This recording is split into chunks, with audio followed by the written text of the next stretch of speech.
Le tourisme, en forte croissance depuis les années 50, constitue aujourd'hui un phénomène mondialisé. Les touristes parcourent tous les continents et la clientèle se diversifie.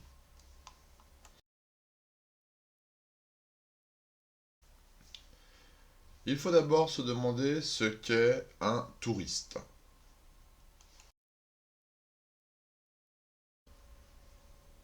Pour définir un touriste, on pourrait commencer par dire que c'est une personne qui réside en dehors de sa commune pour une durée d'au moins 24 heures avec des visées de détente.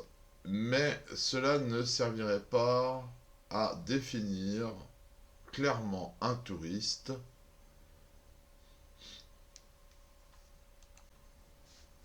On voit sur ce dessin humoristique un touriste qui fait donc visite d'un village achetant de l'eau dans une région qui en manque et qui vient se plaindre que ce sont des bouteilles en plastique puisqu'il a une démarche écologique.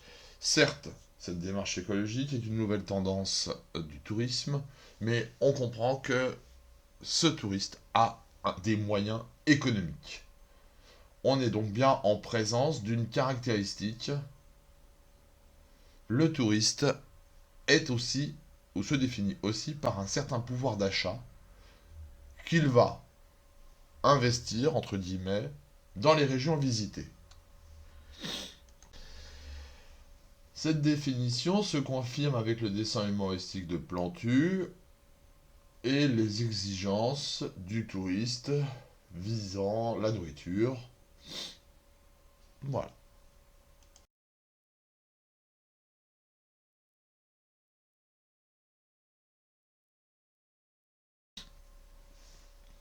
Donc, sur notre schéma en activité 2, il faut faire apparaître les principaux foyers qui se définissent évidemment par leurs moyens économiques. Ces touristes ont des moyens économiques de partir, justement, en vacances ou faire du tourisme.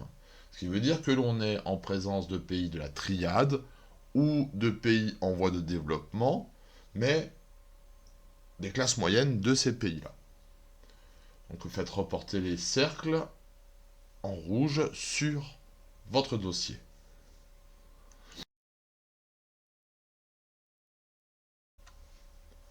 Où va le touriste?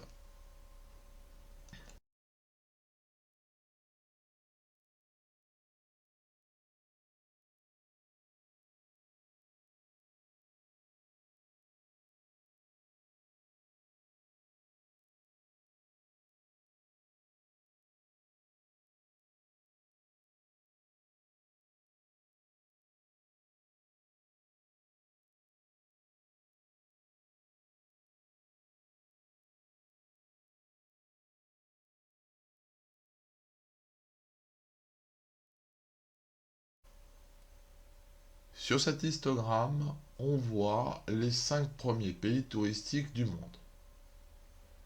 La France, avec 83 millions de visites, se place en premier, suivi derrière par les États-Unis, l'Espagne, la Chine et l'Italie. Bon, on constate que pour 4 de ces 5 premiers pays, on est en présence de pays développés, membres de la triade, auxquels il faut adjoindre la Chine, qui est un pays en voie de développement, et une puissance émergente. On a donc des pays riches qui ont investi pour accueillir des touristes et qui profitent évidemment des recettes générées par ce tourisme.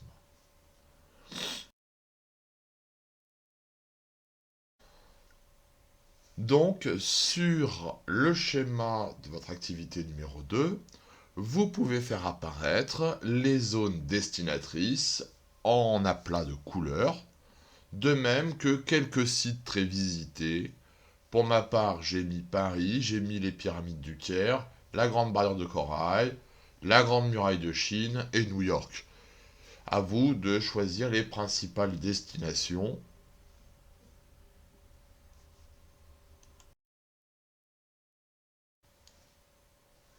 Maintenant que vous avez réalisé un schéma, vous êtes plus à même de comprendre cette carte qui représente d'abord 1 les foyers émetteurs et 2 les destinations. Vous retrouvez les 3 grands foyers émetteurs que nous avons trouvés, de même que les principales destinations en aplat de couleur vert, les 10 États les plus visités sur cette carte.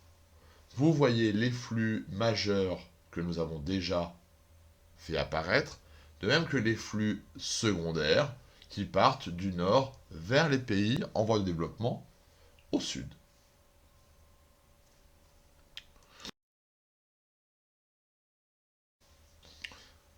Pour conclure, nous voyons que les touristes partent des zones les plus développées ou des couches des populations les plus aisées pour se rendre dans certaines zones, en priorité évidemment des zones touristiques se trouvant dans les pays développés, mais profitant aussi de ces moyens économiques pour visiter certains hauts lieux culturels ou touristiques de la planète.